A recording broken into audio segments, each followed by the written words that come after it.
Amy. Welcome everybody to the meeting of the Landfill Business Unit or Business Committee. And we'll start with the karakia. Tuia ki ranga, tuia ki rauhu, tuia te rahu, tuia te wahu, tuia te hei tangata, karanga te po, karanga te ao, humiei, huiei, tā hiki e. Right. Now, we have one apology I have so far as Tamati. No other apologies? Right. Andrew's not here, he's unwell. Andrew Bishop. Will someone move those apologies be accepted, please? Yeah. Righto, thank you very much, James. Confirmation of order of business. Is everybody happy with the... Sorry, can we just have a second? Second of that, yep. He's waving at me. Good.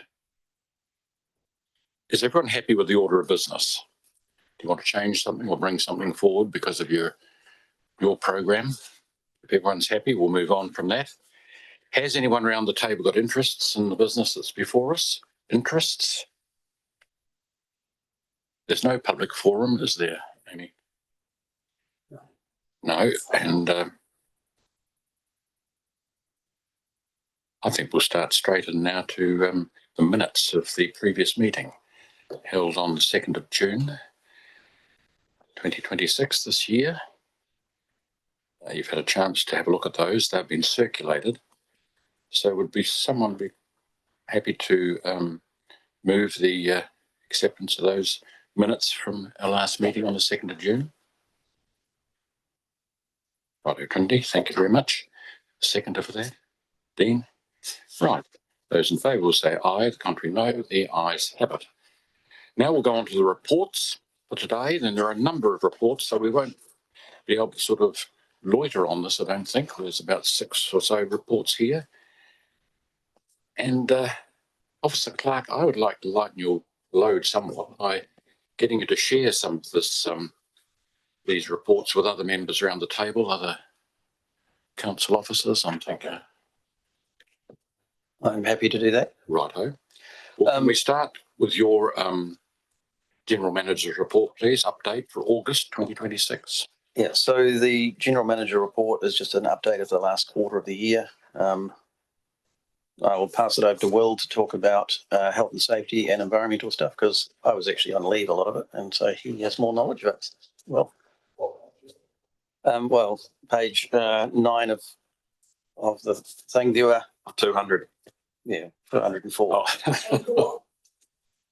Through the chair, we had one health and safety incident during that period. Unfortunately, it was a customer that was injured. With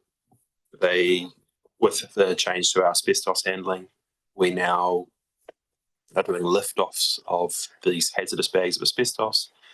They had a bag within a cage trailer.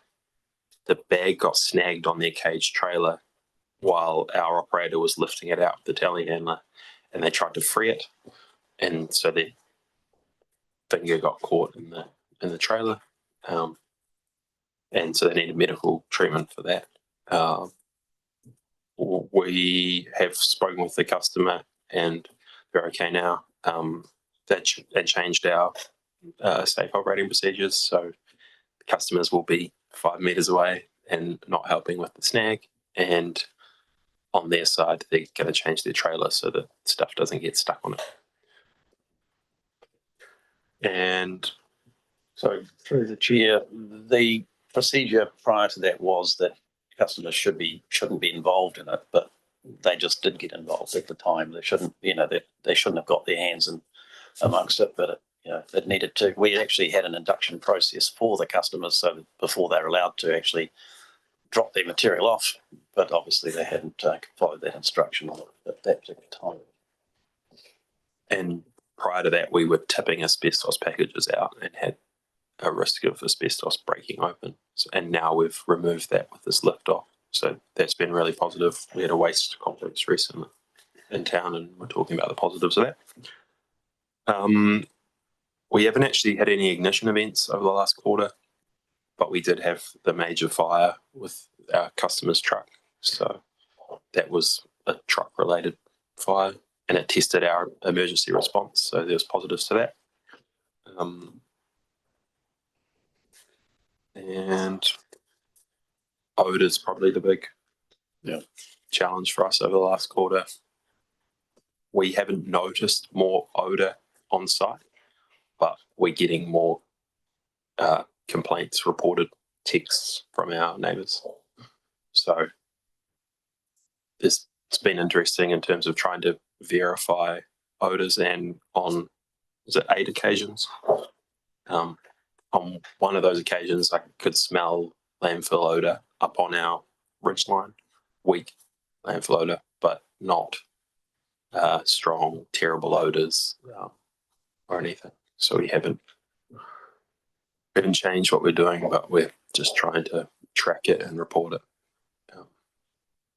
Well, did I read in? Well, I know I read in here somewhere something like 14 this year as opposed to about 4 the year before.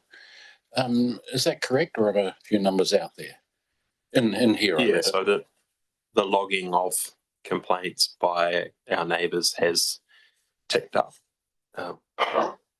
Those figures correct? 14 this year compared to 4. Good. Okay. Is there anything else you'd like to add on that respect to that? No, through the chair. Thank you. In terms of operations, everything's been going well. We finished the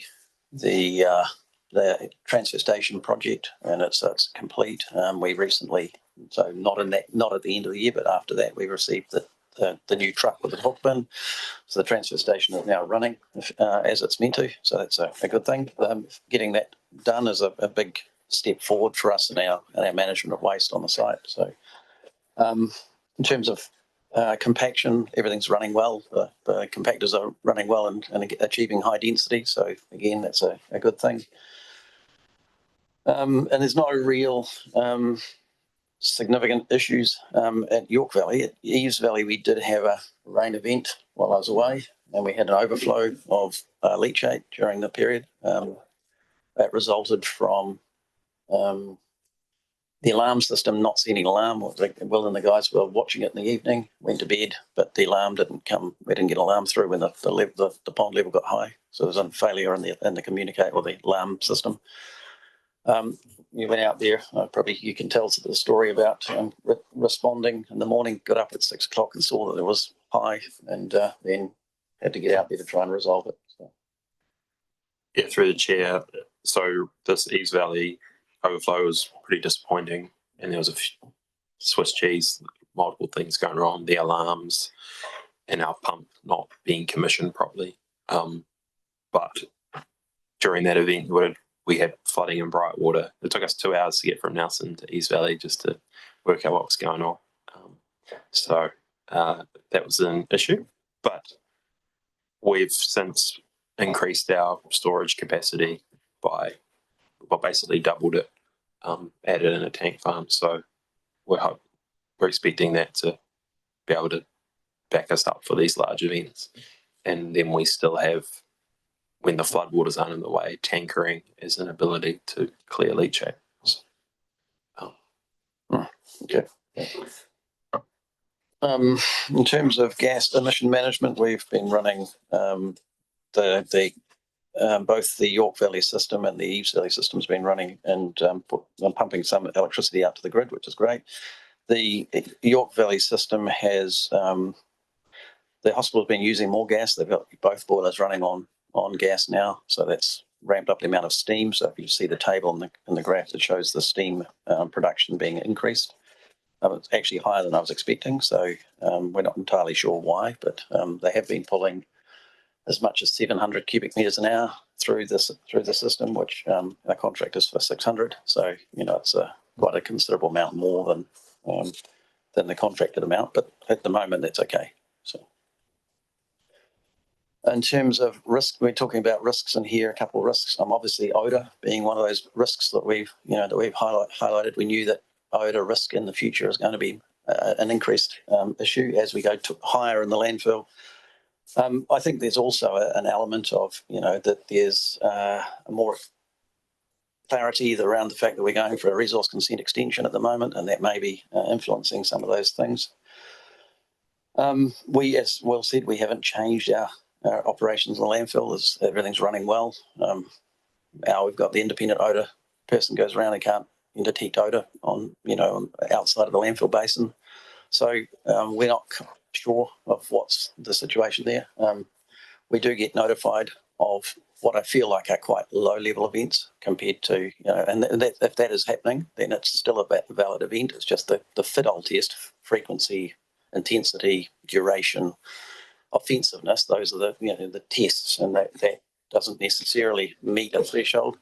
We have kept the consenting authority aware of what's going on, so the compliance officers, and there's no concerns at the present time, to our knowledge, at that level. So,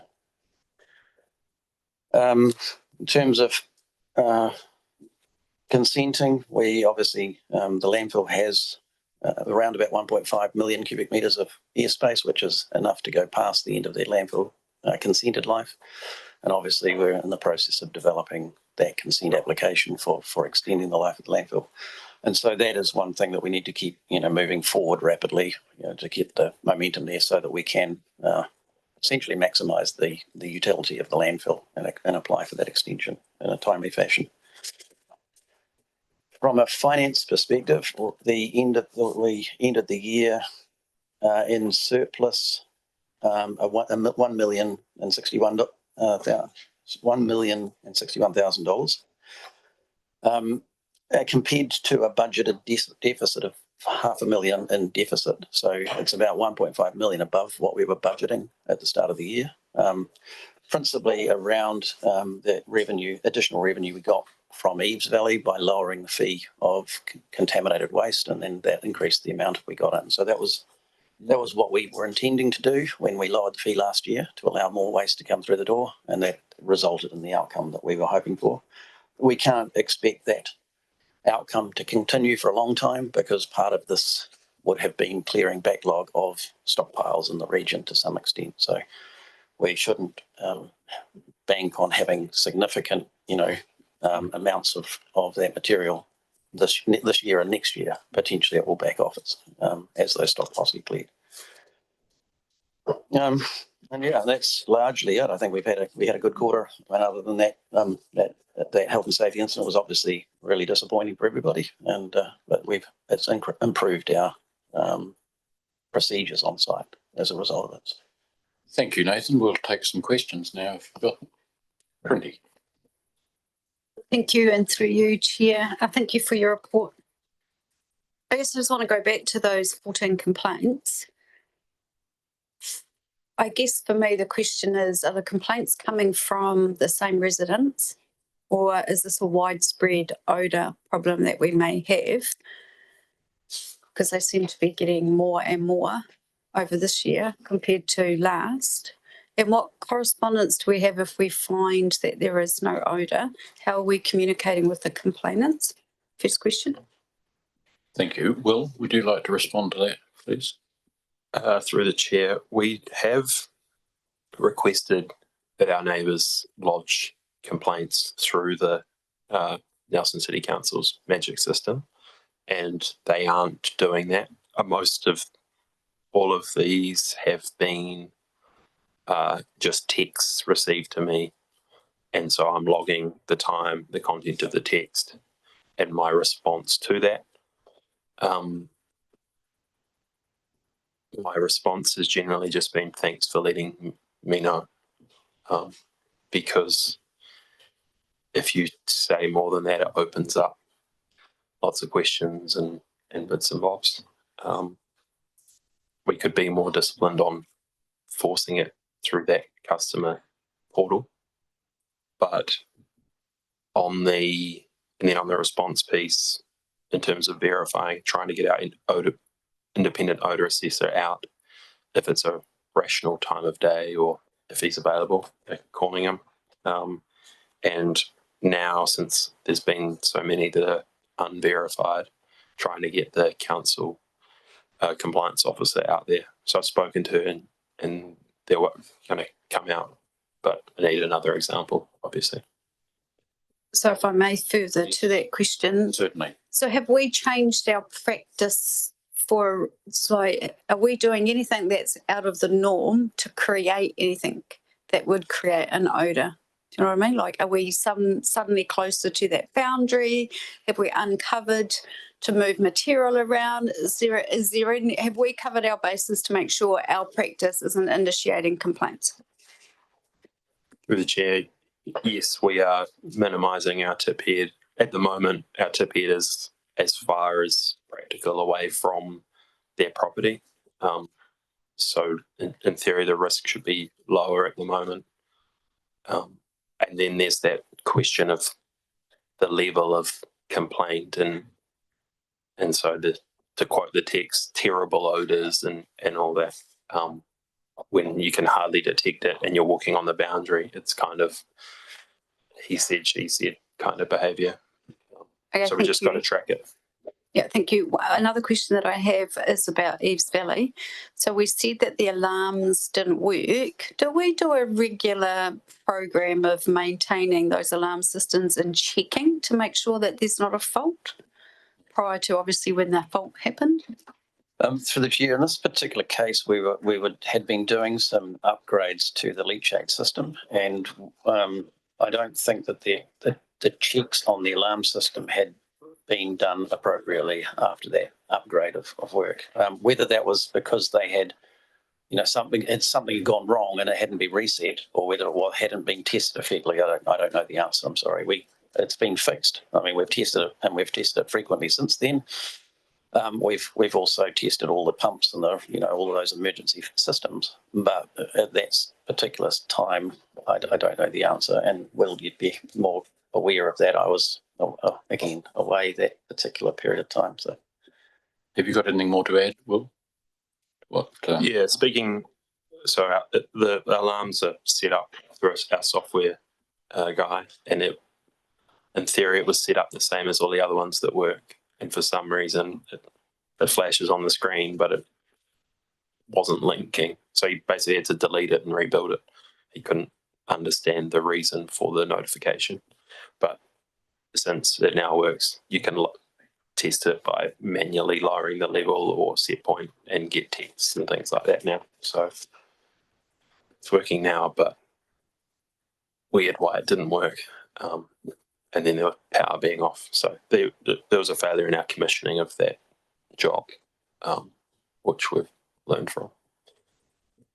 Can you refresh our memories, please, William, how often our inspector comes? Is it a regular basis that they visit? Yeah, the odour assessor is checking every fortnight. It's random. He doesn't tell us when he's turning up.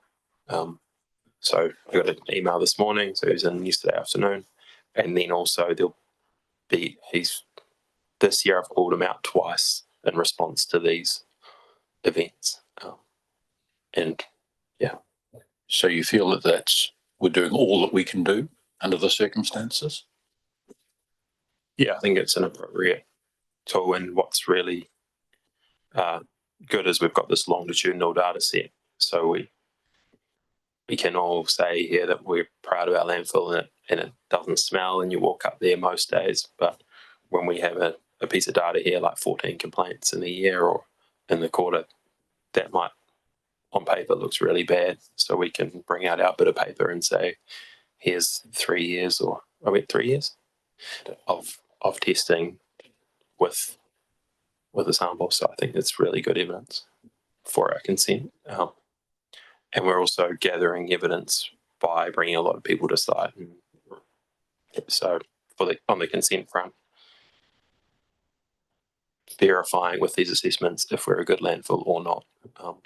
So all the feedback from landfill experts that we've had on site, and we've had nationally a lot of experts on site, has all been super positive. We're doing a really good job. So we'll just keep getting better. Great, thank you. Trinity, does that satisfy you? You're quite happy? Thank you. Through the chair, I'll be interested to see whether the fires incidents change at all now that Tasman's changed its battery policy. But my question is around the hospital. Yes, theft. Oh no, the use of our gas by the hospital, which is above their agreement. Yep. Which I'm assuming is good at the moment because they're paying for that excess. How do we, when we have other users that may want that supply, how do we monitor the capping or usage of the hospital? It's a really good question. I don't know the answer. One thing that is potentially an issue with the extra use is that we do get, they essentially pay us for the energy that they get, and there's an agreement on price. One thing that is doing is it's meaning that the way our system works is our flare shuts down at that time, and that means we actually suck less gas overall. And if that happens too much, then we'll end up with a higher ETS bill because we won't be, destructing the same amount of gas through the system over the full year. And so we've got to be conscious of that issue because, our flare only runs at a minimum of 100 cubic meters an hour of gas, and it's unstable at that. So if the amount of gas left over after 700, which 700 is getting close to our available capacity, we do 750 or somewhere in that order, then our flare has to shut down, but we don't burn that extra 50 or 100 cubic meters an hour, and that means that over a whole year there could be an issue with the amount we actually combust in the ETS. So something we're watching. Generally, one of the other issues with it is that 700 is only for quite a short period of time, maybe 3 to 5 minutes, because they'll ramp up, use it fast, and then ramp it down.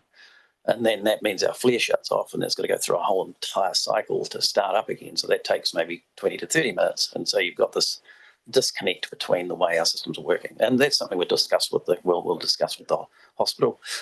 But at the moment, getting money for the gas is a positive, and notionally, we obviously have to resolve those other more surrounding issues if we can to figure out how to make it work slightly better. In the future, there may be some more vigorous discussions that go on at that point. And it will only generically be an issue in the middle of winter, I would expect. So, but, yeah. A couple of questions. I'll slot them here if you don't mind. I'm looking here at page 8, item 5 there, and it talks about Eves Valley Landfill Management Plan was submitted for certification to TDC compliance. The plan has been externally reviewed, and we are now working through the recommendations. This is the sentence I want clarity on. The review process is now holding up acceptance of material from several customers during council projects. Now, that was a worry to me. That's our customers that we're impacting now. So the landfill business unit has essentially created a philosophy, want of a better word, that says we should have appropriate disposal locations for the wastes that are generated in our region so that we can dispose them at an affordable rate. It's a generic philosophy. And one of the difficulties we had a few years ago was that we had a good facility for class 1 waste and class 2 at York Valley, but we never had anything for this contaminated soil waste. And there was a big stockpiles of it building up in the region. And the landfill business unit then put in place the consent and got the consent changes at Eves Valley. It allowed us to accept that material, and then we opened it for managing that material. And in that consent, it has a waste acceptance criteria, which states the concentrations of different contaminants that you can accept, whether it be lead or other heavy metals or whatever it happens to be. And there was, in the consent, there's also a condition 7 that's called, which allows us to then apply to the Tasman District Council for an exemption to accept wastes that are slightly higher than that. And then they essentially give us some feedback. So in the management plan, we put in this waste acceptance criteria, and then there's actually a lot of wastes in our region that are higher than the general waste acceptance criteria. So we generally have gone to TDC and said, there's this waste, and we've analysed it, and it won't be harmful. And the reason we think it won't be harmful is because we would be putting it into stage 2 of Eves Valley, which is actually a class 1 landfill and got leachate collection and everything. So essentially that landfill has class 1, even much more concentrated or, harmful wastes.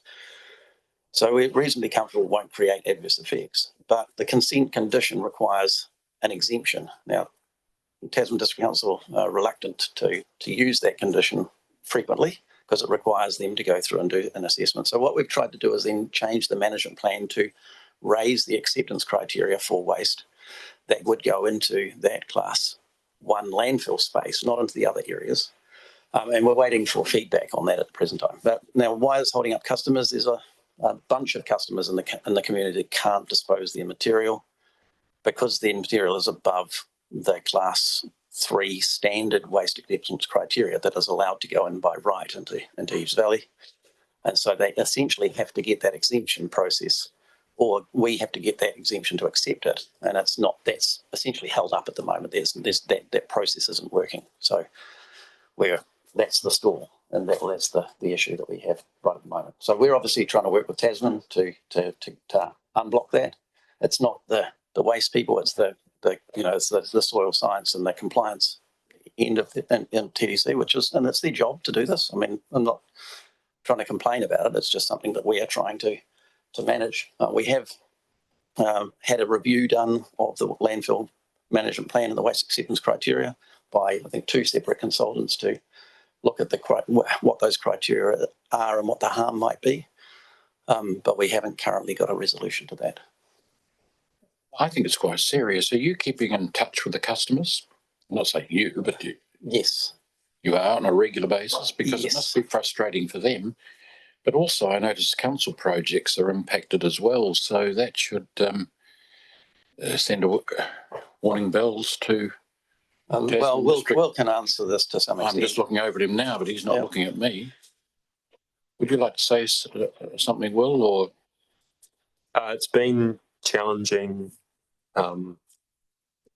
We represent both councils as a business unit, and so while we're waiting, I consider them our colleagues, waiting for them to do their piece, and the customers their projects, it's costing them real dollars and time, and so it's been hard trying to help them, but also wait for the process, and not getting given any timelines from that team.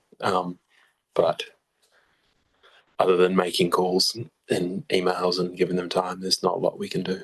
So, David, would you like to comment? You don't have to do it at length. You don't have to do it. Essentially, are you aware of it too, and are you just as concerned? Yeah, I'm certainly aware of it. Not concerned as much. I'd sort of endorse they are doing the job they're there to do, and they're doing it as well as they can, as far as I can see, along with plenty of other competing other jobs. And so there's always a number of jobs for the compliance team to do, and a large number of jobs for the soil science team to do as well. Thank you. Right, I have another question, if no one else has. The transfer facility that you've just opened, is it meeting expectations? How much product, metal, for example, have you got out of it so far? And are you selling it on? And are you thinking about other products to extract from that waste? At what time are you expecting to develop it further? Yes, through the chair, the transfer station's been running for 3 weeks or so now, since the start of August. I think we started up. It's been meeting expectations. A bunch of customers are very happy, with the way it's working. There are some minor concerns around when they open the doors of their bins, you get some spillage and some material falling out the back of the trucks, which we have to clean up. So in the first day we had a few punctures as a result of that, which we've resolved how that worked. But that will be an ongoing issue because what we don't want to be doing is necessarily cleaning up everybody else's mess all the time. So we need the drivers to actually be conscious of that issue rather than us taking responsibility of the whole time. The separation of metal is occurring, and yes, we recycle that metal back to the recycling things. That's undertaken by Edridge, the contractor on site. The new hook bin truck has turned up, and so for the first 3 weeks we ran in what was our emergency mode. Essentially, it's essentially the contingency. If our main hook bin truck fails, then we have to tip all the Tasman District Council waste in their pods through the transfer station as well, and then we pick it up and take it out. So that was the worst case scenario for us, and we only had the one truck with, to manage that. And we ran it like that to demonstrate that we can actually run in emergency mode, which has worked really well. So it's managed to do that. But now that, now we've got new hook bin trucks and new bins on site, essentially that reduces the amount that goes through the transfer facility and just down to the skips and bins and front side loaders, and there's other demo waste and the likes. But that then allows us to take slightly more time to remove metal, and eventually it would be nice to get timber out. One of the problems with recycling materials is you actually need to have somewhere to take it.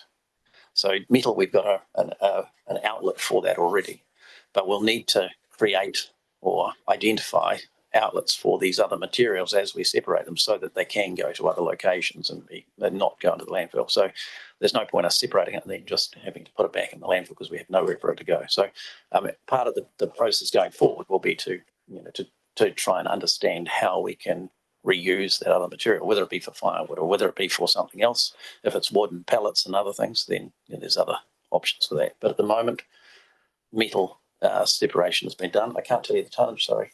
No. But it's definitely been going well. There's been quite a lot of additional what we call light gauge steel coming out, which previously they wouldn't have bothered pulling out because it doesn't get very much money. So anyway, so it's been, I'm happy with it. It's certainly, I think it would be really good for you guys to come and have a look. It's a pretty cool facility. Right. Well, there's an offer, an invitation. We can think about that. I think we'd all be keen to do that, actually. I see here too in number 14, the recent completion of the landfill transfer station will reduce the likelihood and duration that closures will be needed in the future. Yeah. What do you referencing there? So what happens this year twice during the year, once at Christmas and once while a big storm event was easterlies that were very strong and they were picking up litter. We closed the landfill and didn't stop accepting waste. That actually has quite a cascading effect in the waste systems in Nelson. So people end up taking it to transfer stations instead of to the landfill. What we can do now is instead of carting waste from the transfer station to the tip head and putting it into dispose, we can actually stockpile some inside the transfer station out of the wind to stop it from blowing around. And we've got these large bins that can also stockpile some in there. So we think we might have as much as about 4 hours of storage that would reduce the amount of, if there was a really big wind period in the middle of the day or, some point, we can actually stop taking it out and therefore hopefully have stop litter from being generated as a result of it. So that's, to me, it wasn't designed specifically for that purpose, but it will support that as an outcome. Any other questions, James? You're happy? Dean? What about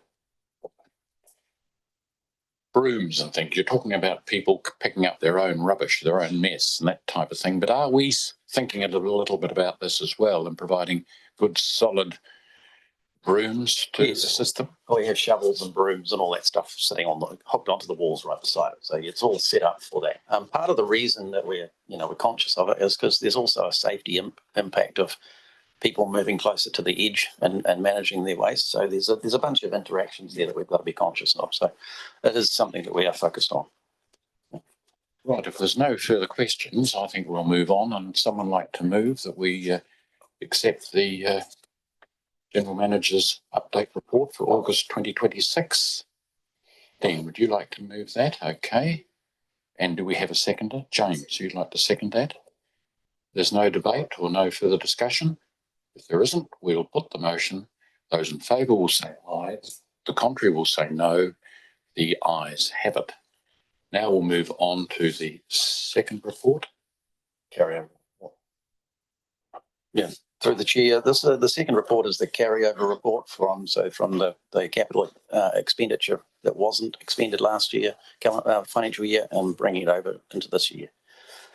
We did a lot of projects last year. We actually spent a big portion of the money we had in the capital budgets. The stuff that we didn't spend was principally related to projects that were delayed through decision making or lack of getting to a point where we could actually spend it, such as the gas reuse system. We're a bit delayed in deciding what we were going to do and how we're going to do it. The Eves Valley Class 3 consent, we got the consent, which is great, but we haven't spent the money of actually setting up the transfer and the turning circles and all that roading and stormwater infrastructure around it because we weren't there at the time. And then the last bit was the buffer zone. We've essentially haven't obviously purchased buffer zone land. We had some money in our budget for it and we didn't spend that. So obviously we'd like to carry it. In terms of the projects that we did do, we got the new transfer station built. We got the gas system and a bunch of network enhancements. We progressed the closure consent significantly. There's a bunch of stormwater improvements at York Valley, which is the last of those big stormwater improvements. And obviously we got the gas reuse system running at Eves Valley. So there's some really good projects and really good progress. But there is $2.3 million thereabouts to carry forward from last year into this year so that we can get the next, the finish off those things and keep them moving forward. So it's a fairly simple report. So essentially just asking for approval to move, carry over that $2.297310. So yeah, happy to take questions. Thank you. Is there any questions of Nathan on this particular report, the carryover report? It's been fulsomely explained to us, the reasons, so I think the committee should be very happy with that. Clear, concise. James. Thank you. Are we comfortable just with carrying that work forward into this year that we're in now? Are we comfortable that this year's program is largely on track to be deliverable? Yeah, this year's program is there is a discussion that needs to be had around it. We've in the business plan we've kept the money in there for the full gas system, but we expect not necessarily to spend that full and then to push that 2 years out for the residual of the gas compression system with partners. So at the moment we still haven't got to a resolution on that, so we don't think we'd be ready to do that piece. But we definitely need this money to do those existing projects, and we need to keep the bulk of the money that we've got in our plan for the gas systems that we have started already. So will we spend all of the money this year that we've accounted this year? The answer is no, but that's sort of intentional because we've now changed the plans a little bit from where we were. So I'm comfortable that we will deliver all of those things that we have planned to deliver, but knowing that there is some money that would push forward into the next AMP cycle. Well, that's very good and very optimistic, and we wish you well with that. So, Trindi, would you like to move the carryover report? Happy to move it, but I note that Will had his hand up to speak through you, Chair. I didn't see that. No, we missed that. The gas system is the principle of our capital spend for the other pieces, that buffer land, which, as we discussed in the last meeting, we've been trying for a few years now to spend that money, and we've now got direction to, but the timeline there's still quite uncertain. Thank you, William. Is there anything you want to add to that particular point that William's making? Or No. Just right now. It's been moved by Councillor Walker. Is there a seconder, please? James. Thank you. I'll put the recommendation. Those in favour will say aye. The contrary will say no. The ayes have it. Right, we'll now move on to the third one. Yeah, so this is the annual report, which basically talks about our performance for the year, both in a environmental and an operational perspective, but also from a financial perspective. Normally, Andrew Bishop would be here to speak to the financial report, so you'll have to put up with a much less informed person speaking to it. Who are you referring to there, Nathan? Because I don't like the tone of that. Myself.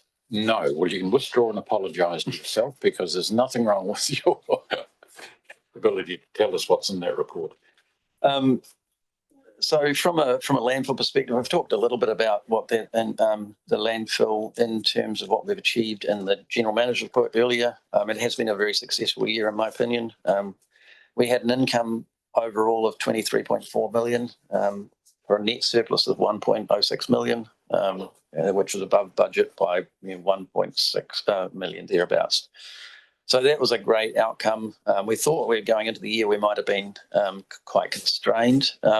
In that result, there's also about $2 million worth of one-off charges. We put our post-closure costs up by 2 million at Eves Valley because we're not going to go there as soon. So we've got some additional costs to complete that, or to keep looking after it in the long term. And we put our costs for York Valley down because we think we're going to stay at York Valley longer. So therefore, we've got more time to accumulate money to look after it in the future. So there's some post-closure provision changes in there that were quite large.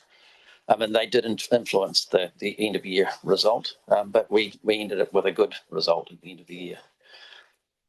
Customer feedback through the year has been very positive. So particularly the transfer station facility. When we got into it, Tasman District Council in particular, were concerned that the new facility might take more time for our transfer of the bins around, and that might cost more money for them as a customer, because the contract would have been affected by an increased amount of time. In actual fact, once we've started and we've tested it, and we had the Smart Environmental come to the site and do the transfers, they actually think that it's going to take less time. So everybody seems to be quite happy with that now. So that was a concern that we had going into the year, but it's resolved and come out in a positive way. We have held a number of open days during the year, and we've had over 200 people from the public and from interest groups come through the landfill. And as William indicated before, very much positive outcomes of those. Some people have come sort of not necessarily being landfill advocates, they might be the opposite, and have left thinking that actually, we're doing a reasonably good job. So, we have to be proud of that fact, I think. Another big piece of the work that we've done has been the development of the assessment of effects for the next consent and pushing that forward. We've had a lot of work done on all the hydrogeology and geological testing and making sure we understand everything around the landfill. And so we've got the better part of another year of work to get to the point where we submit that consent, but everything is looking very positive at the present time about there's no adverse effects, very limited adverse effects of the landfill. And as a result, we're reasonably comfortable with recognising some extra life of the landfill, that expecting to get an extension of the consent. What else? There were only 6 ignition events reported, which was actually a really good result for the year. I mean, that's a surprisingly good result. And I'm not sure that it's representative of the future, but I think our activities with the battery bins and all those, that advertising, and it's a credit to Tasman District Council, Nelson City Council with the work programs that they've been doing with us to actually get to that point where the number of ignition events. So what it says is either the number of batteries that are coming in is low, or we haven't crushed them in the landfill. Hopefully, it's the number of batteries coming in is low, and therefore the number of ignitions has been low. We, in recent times, so this is not related to the report, we have noted that there has been a little bit of a labelling issue on some of the bins, and though we talk about them being battery recycling bins, and actually we don't recycle the batteries necessarily, or not all of them. So we're going to have to change some labelling on those bins because it's a slightly false message. It's actually about battery bins are actually about protecting the landfill, not so much about, and on other infrastructure, not so much about the recycling. So someone in the public pointed that out to, I think, Tasman District Council recently, and they've informed us of that. So that's something that we had overlooked in the past. So anyways, a slightly sidetrack to this. I'm pretty comfortable and pretty proud of the fact that we've had so limited a number.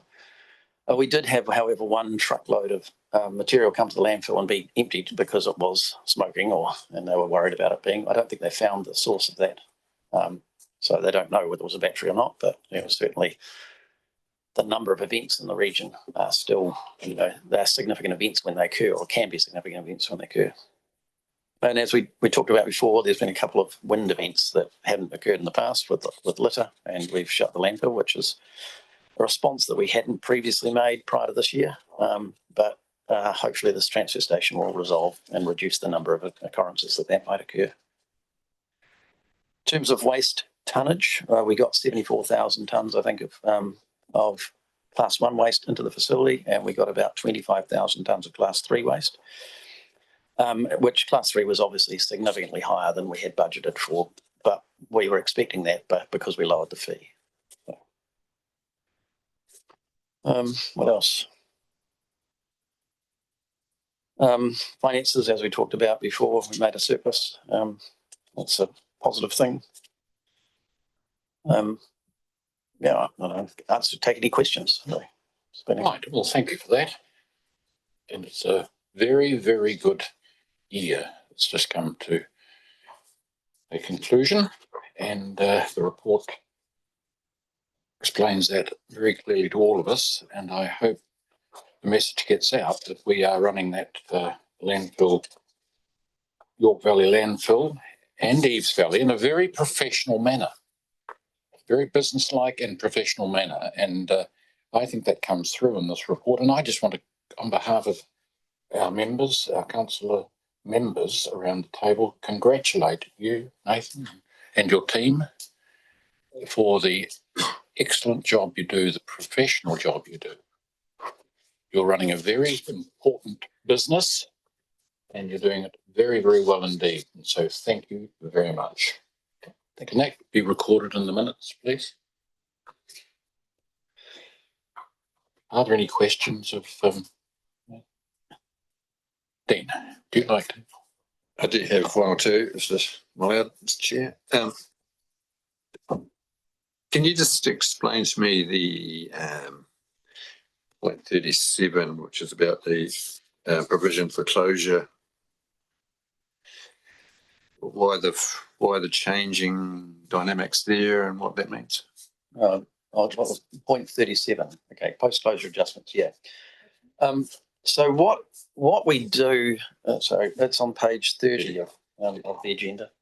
What we do is we put money aside notionally for looking after the landfill after it's closed. And the amount of money we put aside depends on how long we project the life of that landfill for looking after it would be, and how much the cost of that activity for looking after it would be. And then we obviously do that, and then we escalate that number to give us a pool of money to call on to do that post-closure activity, paying for leachate treatment as an example, or gas management, or fixing pipes, or whatever it happens to be. And we do it notionally for a 30-year period. So we basically put money aside so we can look after it for 30 years post-closure, clearly looking after the leachate. After that, it's said that it should be largely stable and largely not being adversely affected by weather events or whatever. So that's the reason for that 30-year period. So in this case, what's happened is we've said during the year, we expect to stay at York Valley longer because we expect we can extend the life of York Valley. So the amount of money we need at York Valley today, is a lesser amount because we've still got more time to put the money aside in the future. So we can put a smaller amount aside each year because we've got a longer period to put it aside. So we've essentially created a gain because we've put more than that aside already. So we've got a gain on that side. But the problem with that is that on the other side of the Eves Valley, we're going to not be at the Eves Valley until much longer. So whereas previously we thought we'd be there in 15 years' time, we might be there in 25 years' time. We've now got to put aside a certain amount of money to look after it for that extra 10 years that we wouldn't have got there. And I say the extra 10 years because we've made the assumption at Eves Valley that when we leave York Valley, we would go to Eves Valley. And previously we said we're going to leave York Valley and go there around 2035 or thereabouts, but now it'll be 2045 or 2050. So there's an additional time we've got to cover the cost of looking after Eves Valley. So that's the reason why the change is swept around. So there's a bigger amount of money looking after Eves Valley than there is the gain from the reduction of the amount of money we have to have this year for York Valley. And that's the cost difference. So if I may, it seems like it's quite a sum. to maintain the East Valley landfill? How does it get spent, that kind of money? Well, so it gets spent on things like leachate management, or, you know, there'll be an allowance for repairs of leachate pipe. There'll be allowance for monitoring, you know, groundwater sampling and all that stuff around the landfill, and for ensuring that there's no leakage from the landfill. So there's a bunch of things that are done. We've gone through, and you look at the annual cost of that activity, you know, doing your monitoring reports and, you know, all your compliance reporting, etc. And we put that into our spreadsheet, and we build up the cost, and then we obviously project that forward.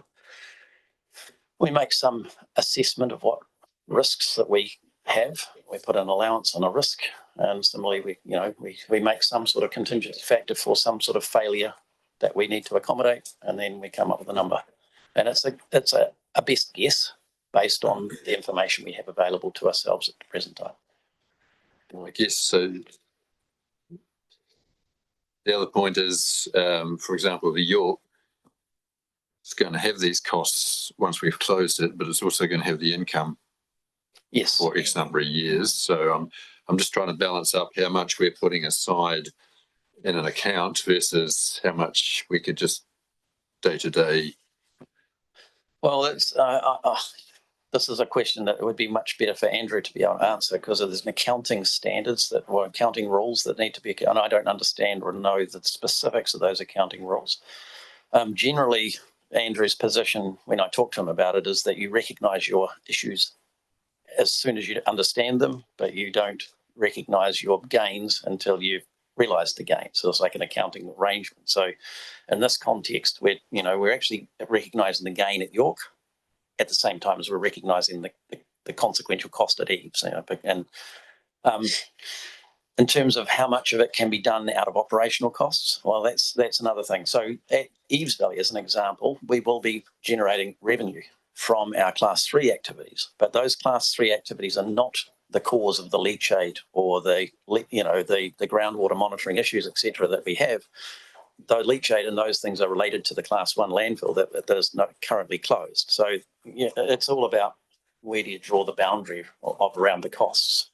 We could choose, to run it out of operational costs, but that wouldn't necessarily reflect fairly on the cost of Class 3 versus the old Class 1 landfill. So we've put away money in our close closure for looking after the Class 1 landfill, and that essentially is the money that gets used to manage those activities, even though we get revenue somewhere else. And I think the same would apply at York. When we close, we would have a bundle of money to look after all those leachate and other things, but we would still get revenue from our gas, and they would be somewhat separate in the accounts. When Andrew's here, please ask that question, or I can get him to write you a response for it. But and to close out that part of the discussion, what I'd be looking for is an understanding, because I'm assuming as our accounts run through Nelson City, there'll be some arbitraging going on in the Nelson City side of the bookkeeping. Can you just describe what you mean by that? So we have a balance that we're getting interest on. Yes. Which will. There is, for the purposes of this, one thing that Andrew would tell me, and as I always say, where's my money? That's what I always say to him. And I want to look at the bucket and see where the money is. But there is actually no money in a bucket. What happens is that we, instead of putting money in a bucket over here and then borrowing money out of a bucket over there, we actually put money aside here, and then we use that money to reduce the debt that we have. So notionally, there's money there, but which is the arbitrage component. Yes, but Andrew will be very clear that it's any benefit is shared across both councils, because it's always, the debt funding is always by both councils. Now there could be some day-to-day working capital changes that, because he's not going to do it every day, but it is very much clear that it is only that any borrowing or any debt is shared equally by both. Similarly, any surplus would be shared by both. I would have to get Andrew to answer that question more specifically, but I always do ask that question of Andrew. Show me the money. Where is it? And it is used to fund borrowing rather than to be held in trust. It's a more efficient way of doing that. Sorry. Yes. And I can confirm, so in our accounts, we recognise half of the income, half of the expenses, and then when the councils fund capital from their accounts, then that that capital is recognised, that loan to the business unit, and also the interest payment and the capital repayments are recognised in our books as well. Thank you for that. If I may, another topic altogether. Page 41, I think. Yeah, 41. Yep. Performance and monitoring.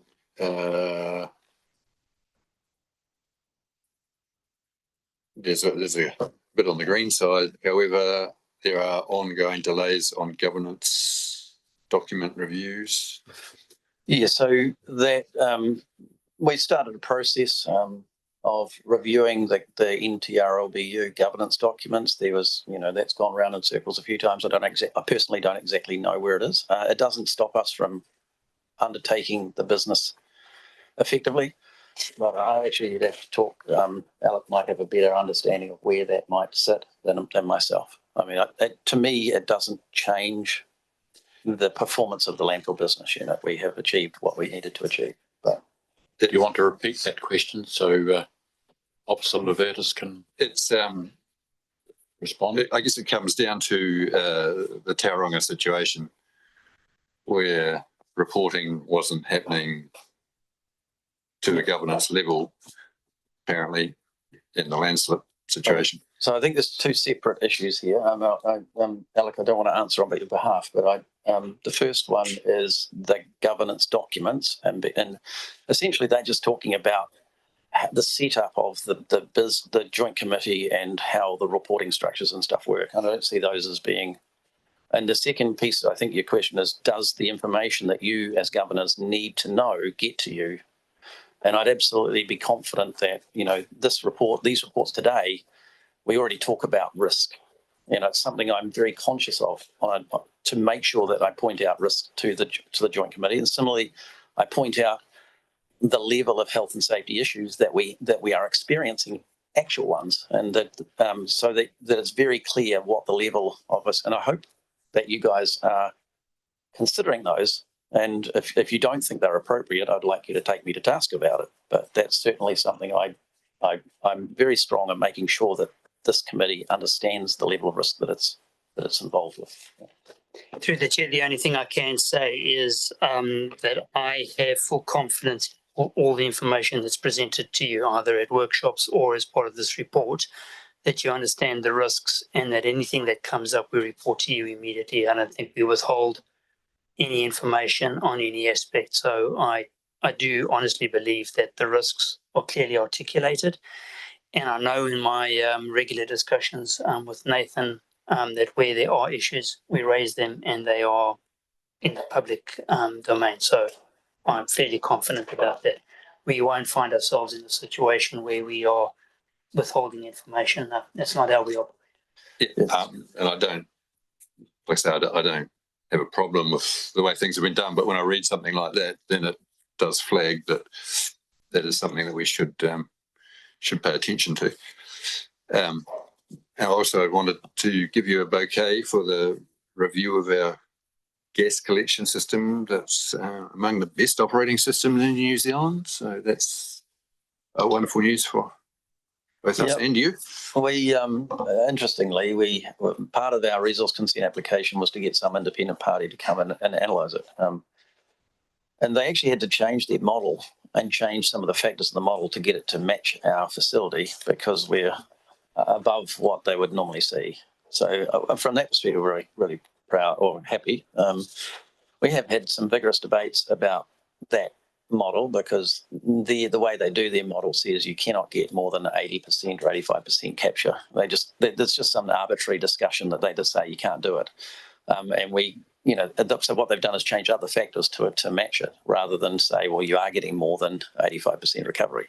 So we're in this position where we're not entirely sure what it is. And that's part of what Carlos is trying to work on is actually doing an analysis of the actual off gases from the landfill to be able to then back correlate to say we are capturing all this and there's only this amount going off the top, or there's this amount going off the top, hopefully it's this amount, and therefore we are doing a really great job. Now, there's a couple of different things going on in New Zealand. There's one is the ETS changes, so they're changing the way the ETS is running, and they're trying to make it harder for landfills to achieve their 90%, or their 100% by taking out oxidation factors, and that they will hit us in 2027 financial year.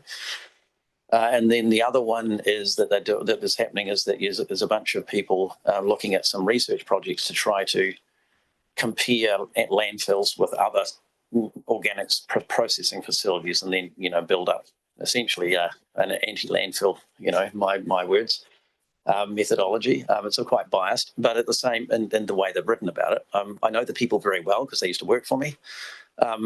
But in this context, we can actually add quite a lot of depth to that program because we will have more empirical data to support the landfill side of the equation, where otherwise they'd be making a bunch of assumptions that you just can't back up.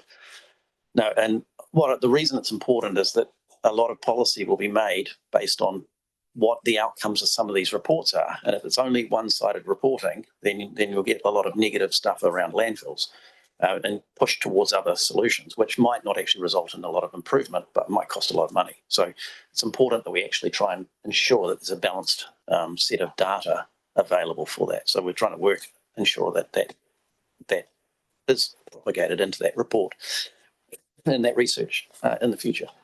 Excuse me. Did that solve or answer your question? I would like to point out there's a couple of yellows in that report. So page 44, we only partly achieved the swap analysis. We got a delay in our tendering, so the swap analysis for last year will start in October. That's a slightly more involved process than previously. And the new ETS information suggests that we need to do two of those, or two swap analyses every year from 2027 onwards. So that's, adds a bit of money to the costs. But we've been doing it consistently. We've currently in our business plan, we've got it one a year. So it will just mean that there is a slight increase in cost where we hadn't anticipated. Otherwise, I don't think there's any other. The only other thing that's read in that report on page 49 was we have not got our emission reporting system online on our website. We haven't even attempted it, so it's not because we've failed, it's just that we haven't got to that. And so partly my fault for not prioritising that particular thing. We're doing a good job of managing emissions, but we haven't displayed that on our website at this stage. So. Right, I'm looking at page item 47 on page 32. And you're saying here, and I'd like a bit of commentary on this, if you don't mind, Nathan, please. NTR LBU proposed to retain the surplus generated during the 2025-2026 year. And I'd like you to expand on your thinking there, please. So essentially what's happened, we've generated a surplus. And what we do is there's a bunch of options we could do. We could just say, we're going to give that money back to the councils and they could then use it for waste minimisation and management. That's the only thing they can use it for, is it? Correct, yeah. Or we can hold it and then essentially reduce the gate fee going forward. Or we can hold it and then offset borrowing costs, essentially, by reducing the amount of money we borrow for these next projects. And essentially, the thing we're proposing to do this year is to hold it and to essentially use it instead of having borrowing money. So that's one of the key reasons it's written here in this report is we have to state under the Commerce Commission rules what we're going to do with any surplus that we generate. And so that satisfies the Commerce Commission rules about saying we're going to hold that money and use it to offset surplus rather than to give a dividend or to the councils or any other outcome. Right, thank you. Right. Would someone like to move the annual report from the Nelson Tasman Regional Landfill Business Unit's annual report for 2025 and 2026. There's actually two, 1 and 2 there. Approves the Nelson Tasman Regional Landfill Business Unit's annual report 2020, 25, 2026 and its attachments. the Nelson Tasman Regional Landfill Business Unit's annual financial statements 2025, 2026. And in brackets, it's got in capitals NDOCT SW-199570847-126 unbracketed, and the Nelson Tasman Regional Landfill Business Unit's performance assessments 2025 and 2026, and it's got a in bracketed letters there, capitals NDOCT-19957086447-125 unbracketed for the presentation to the Nelson City Council and the Tasman District Council. And then the two there in this particular motion and recommendation delegates authority to make minor amendments as needed to the Nelson Tasman Regional Landfill Business Unit's General Manager. Nathan? Yes. I'll move that if you like, and can I have a seconder, please? James will second that. No other questions, anything like that? All right, well, I'll put that motion. Those in favour will say aye. The contrary, no. The ayes have it. Right, now we move on to So, to check, I just check with you. When you are seeing everything, including the recommendation to councillors, because you did not read that. I'm doing that now. Okay. See, it's the second one, yes. Okay. Thank you. Sorry. And the second one here is the recommendation. The second one here is under that is the recommendation of Nelson City and Tasman District Council. And would someone like to move that one? Can you see it there, or you'd like to? Happy to move it? Second it. No further discussion. You happy with that? You don't want it read in full? Okay. You're right. Right, I'll put that to the meeting. Those in favour will say aye. The contrary will say no. The ayes have it. Very good. Cool. Thank you for that. Thank you very much. And now we'll move on to page 66. Yes, that's right. So through the chair, this report relates to the business plan for the Joint Regional Landfill Committee, or for the 2027-2028 period. It's basically outlines what we are proposing. It outlines the proposed fee for York Valley Landfill and some other fee distinctions between different classes of waste, and I think that's an important thing to talk to. It sets out why that fee has increased. It also sets in the report itself our performance measures that we will assess ourselves in our next year's annual report against, and obviously is an important document for the year. It is the first year of the activity management plan. So the business plan also ties into the next report, which is the activity management plan for the landfill. In terms of the fee, I mean, there is an increase in fee. We had previously in the last business plan, we had anticipated that the landfill costs would go up from this fee, 311 this year, to 338. That was our historically projected. And in this case, we're having to take it up to $342 a tonne rather than the 338 that was previously projected at. There's a couple of things that have influenced that. One was an increase in the waste minimisation levy of $5 from $70 a tonne to $75 a tonne, so in that year. There was another change, which is essentially a reduction in the overarching waste that we receive, or we're expecting to receive, because we've been informed that if we can't lower our fee for our Class 1 waste, then we would no longer get the Buller, or the waste from the Buller district.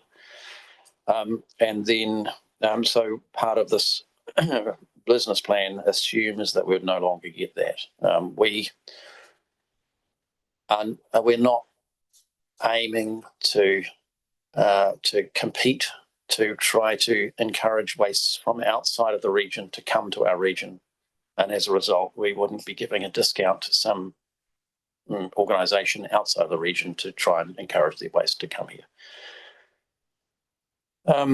What that means is that we have less overall waste to spread the cost of the landfilling over, and it raises the cost per tonne slightly.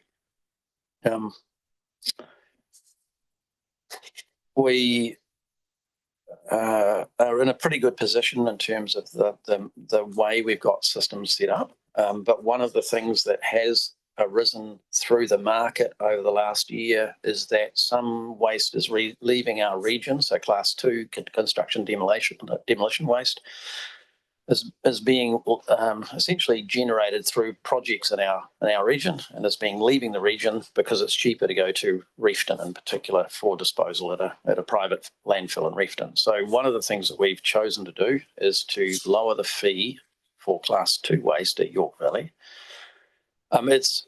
It's been a point of debate between myself and Will for some time. Because one of the problems that we have is by having more than one classification of waste fee, you also create a gap that people can try to manipulate in your fee structure when they're bringing waste to your landfill.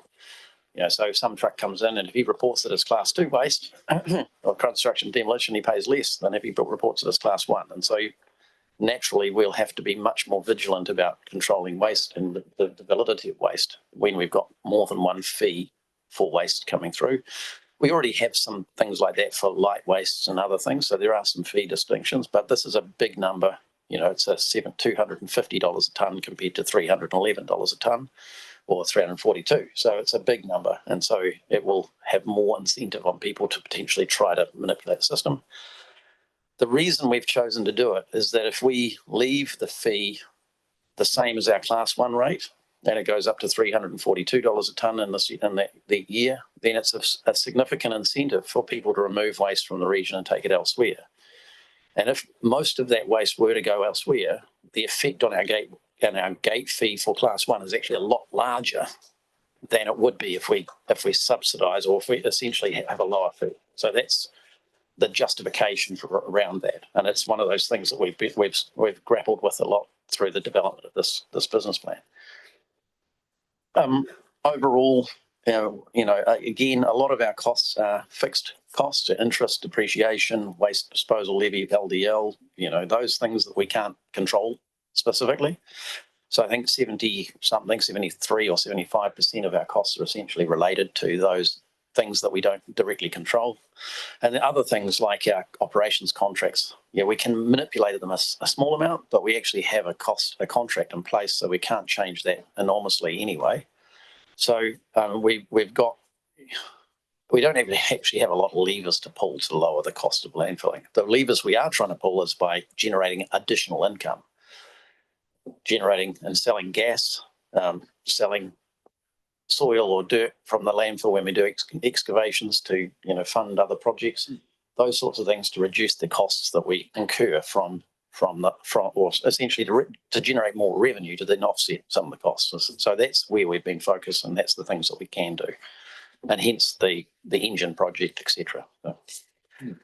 But I am worried about the increasing cost affecting affordability, and it's something that we need to be cognizant on moving forward.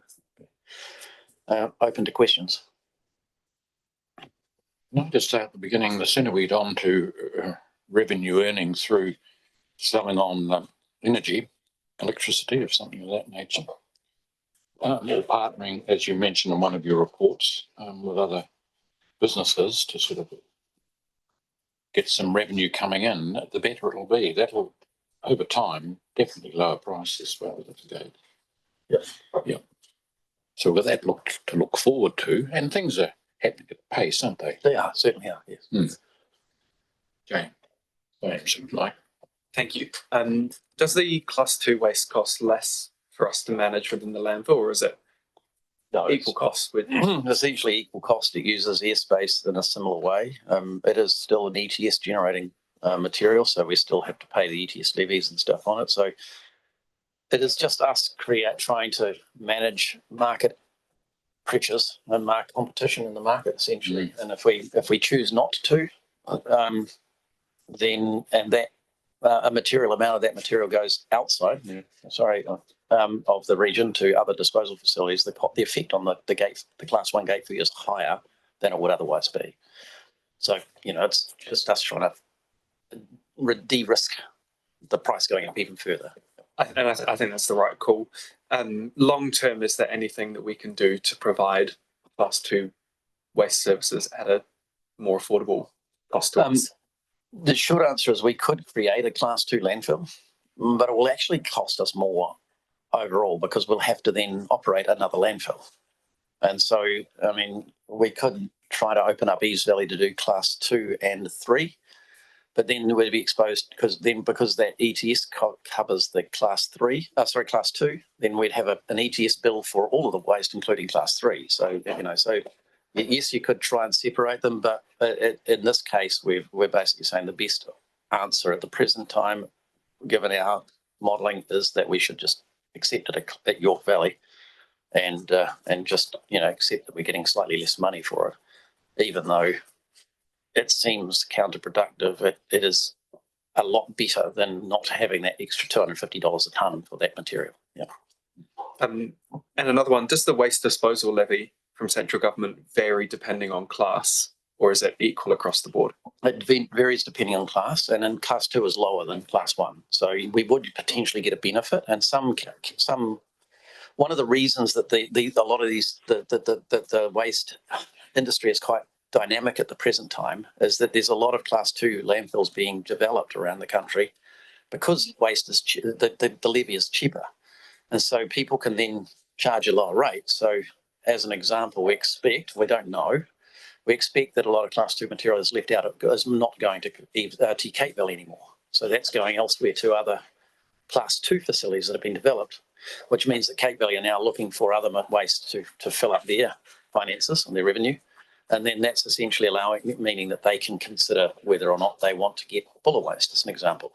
And so it's actually a dynamic system that's moving around, and it's market pressures. I think, and hence the philosophy that we have, which is the important piece that I come back to, let's only try to manage our wastes well in our region and not create perverse outcomes of them going outside of the region or coming in. It's just draw our box around what we should have disposal facilities within our region for, so that we can do that well. If we chose to try and compete, then essentially I think we're just going to be racing to the bottom, and I don't think we want to do that. Good. Randy. Thank you, through you, Chair. Just refresh my memory. So Buller waste was out of our region coming in. We're not going to compete with what they've now been offered. Do we have anyone else that was coming in outside of region? Not to my knowledge, no. So there's no risk of losing any more volumes? Not to my knowledge, no. There may be minor amounts. Yeah, some person does a project in Marlborough when they, and they bring their trailer a load of stuff back with them or something because they didn't want to go to the landfill over there. It's insignificant. It's not material to our overarching philosophy. That's my understanding of the situation. Yeah. Okay, thank you. And my second question, if I may. Sure. So we've talked about the difference between class 1, class 2, and we're not going to set up a class 2 standalone site, which I understand. Do we have the technology to gauge when people come in, whether it is class 1 or class 2, or do we just have to regulate that based on whether people want to manipulate the system and their, social conscience on that? Through the chair, we have cameras. So the weighbridge has a bunch of different categories. So they actually have to make a distinction on the weighbridge about what they actually do. Now, most drivers of their trucks would do a very good job of that. There are some that are not so good at it. So we actually have a fee to fix transactions that are incorrect now. So that was something that got passed last year, because when you'll get some driver comes in and does the wrong thing 300 times, you've got to go back and spend, minutes changing that transaction every time. So we're like, we're trying to discourage that by incentivizing through money the company doing it right. And then we also have cameras at the disposal point, so we can then record what was tipped out and then go back and analyze that. The driver of the excavator at the tipping head, he will be looking at that and saying, we have an exception reporting system, which basically says, he said it was class 1 waste, or he said it was C&D waste, but it was actually class 1 waste. That's a bit weird. He pushes the button essentially and it generates a non-conformance, and then we can go and examine it, and Will can change the record basically. And the way we've recorded it in our system, hopefully we've done it, is that that essentially that we get the right to choose what that waste category is, and the same applies to the light waste categorization. In the opinion of the operators, Will, as an example, the operations manager, if it is class 1, then it's recorded as class 1. If it was class 2, if they've recorded it incorrectly, then we can change that record. If it was consistently changed or wrong, then I would expect Will to escalate it to myself, and we would go and talk to the company and say, it's not something you should be doing, and be careful, because the nuclear option is to take the key, their right to come to the landfill away. Right? It's not something we would do lightly, but it's certainly a behavioural incentive that we have to put in place.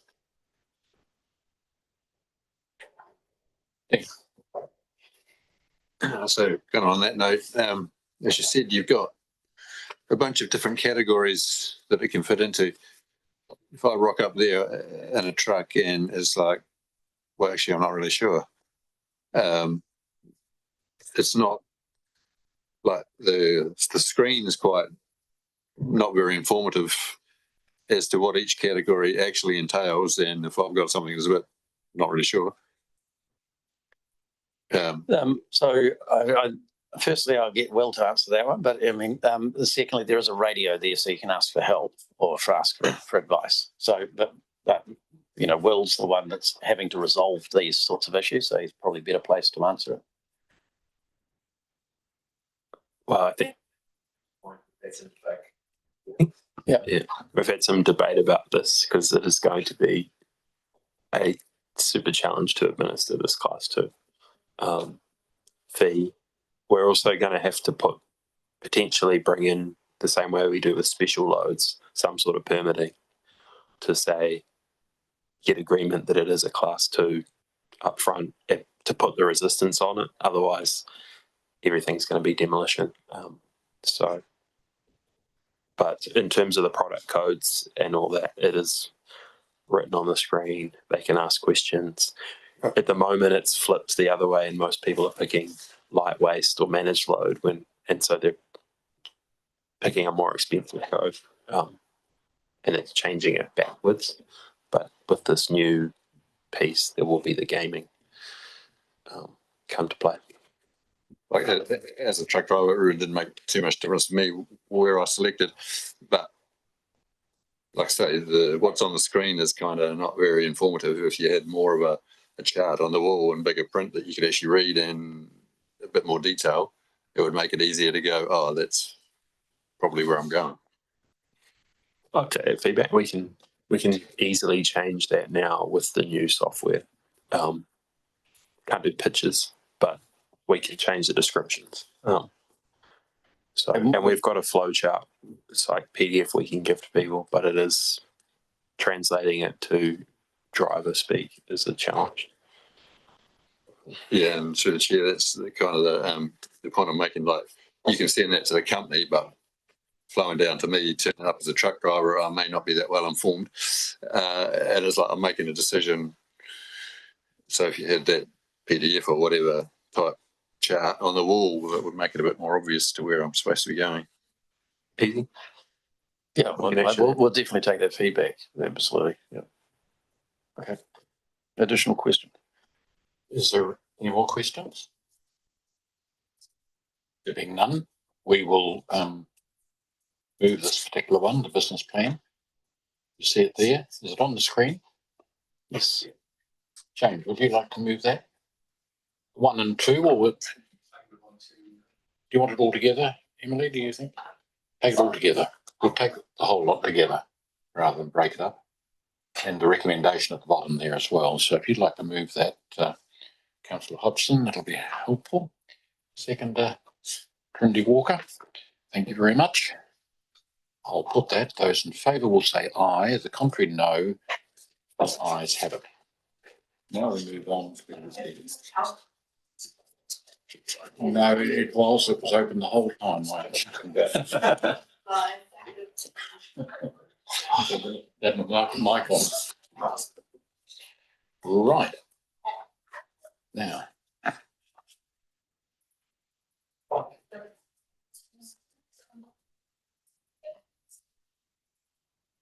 So page 97. Yep.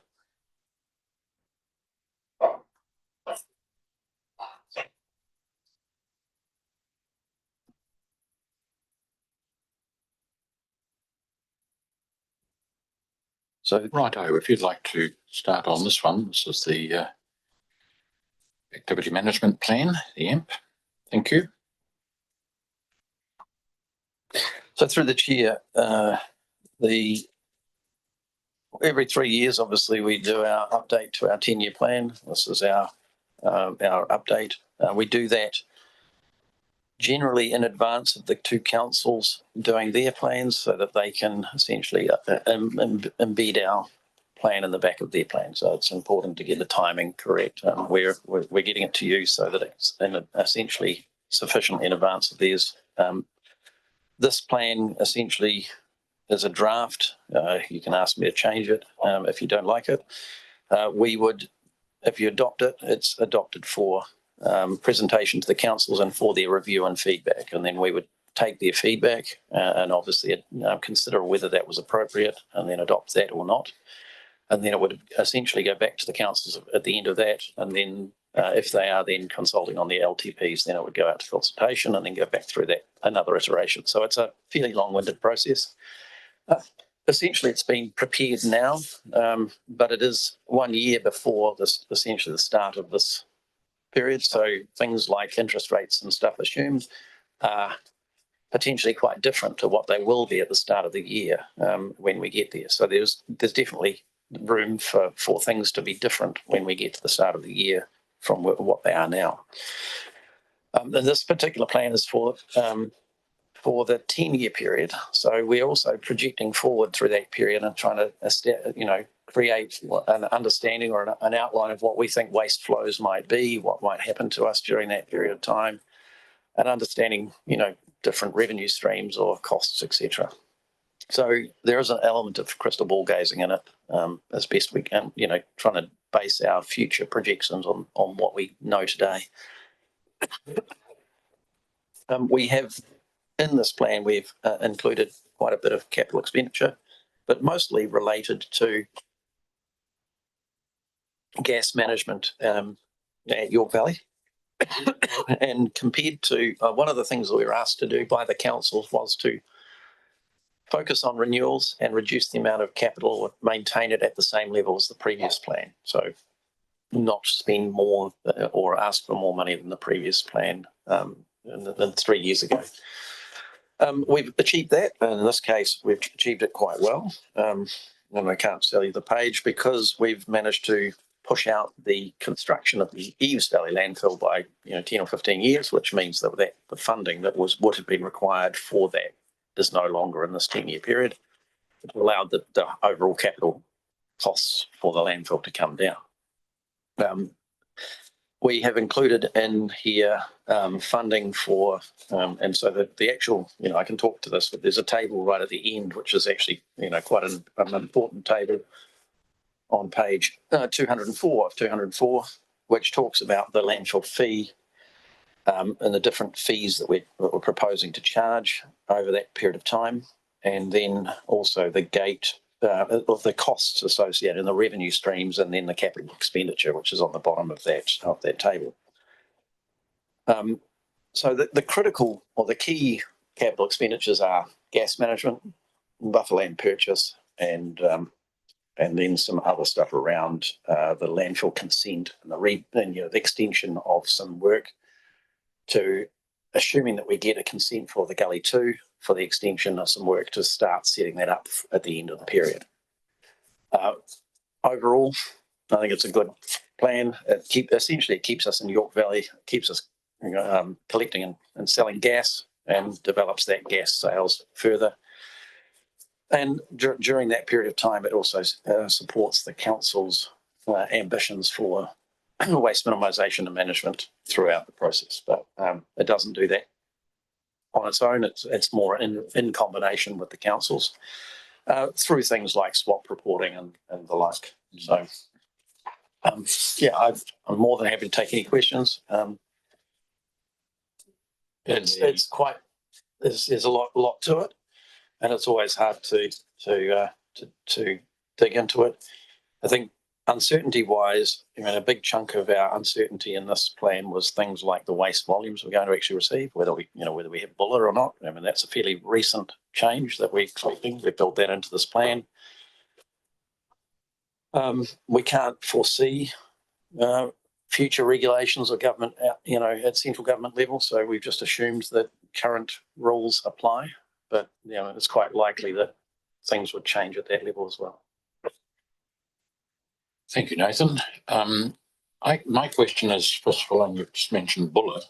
Have you had any clear indication that that waste is going somewhere? Yes, so essentially it's a little bit circular. They've said, well, we'll wait for you to come back to tell us whether you're going to be able to give us a discount before we tell you we're going to take it away. And we're saying, well, we're not giving you a discount, notionally, until such time as our joint committee meets today and says, change your plan and say we'll give a discount or not.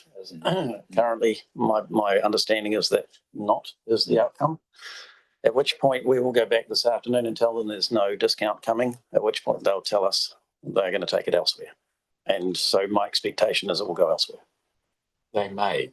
May is a good word. Okay, may. Yeah. It could be a... we don't know. It could be in a marketing position for them trying to get a discount. I mean, yes. I don't know that that's going to be the case, but it is what it is. You want a clear direction on that? I think... Well, it's not for this. I think that I've taken direction. The business plan and the AMP are assuming that we don't have a differential fee. And and once you adopt these plans, there is no differential fee for out of regional waste. So we're not giving a discount. So therefore, that's done. I don't see us needing to make any particular resolution specifically about it. That isn't built into these documents. Yeah, okay. You just said that after today you would... well, if you adopt these plans, then you've essentially given us the permission to proceed in this manner. I mean, if you don't like that, then you can say, don't approve the plan. Nathan, go and give them a discount. And I'm happy with that too, if you want to do that. Yes, you're not adopting these plans, just for clarity. You're sending them through to the two councils. It'll then come back and then you'll adopt it. It'll then go into the LTP and then you'll get consultation and that's it. There's quite a bit of process to follow. So it approves the plans, is what I mean. Just wanted to clarify. For consultation. But essentially it's setting the direction forward. Yeah. Good.